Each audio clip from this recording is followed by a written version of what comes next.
Welcome to Hello Art Studio. If you are ready, so here are 20 tips to help your get start. Use drawing references. No, using references is not cheating.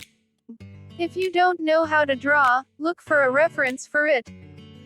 Beginner artists always use reference. This is an important part of learning to draw and an important drawing tip for beginner artists.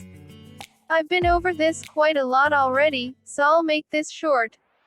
You need to look at things, to learn them and how to draw them. So gather those things, even if it's only in images from the internet. Always use a reference when drawing, either photos or things. Gather references from everywhere you can and use them. Still life, landscapes, structures, anything works. I often use phone to look for reference images. You can take pictures of things with your camera or phone. Then, save them somewhere on your phone, so you can check them whenever you need. Subscribe now and hit the bell icon for daily notification.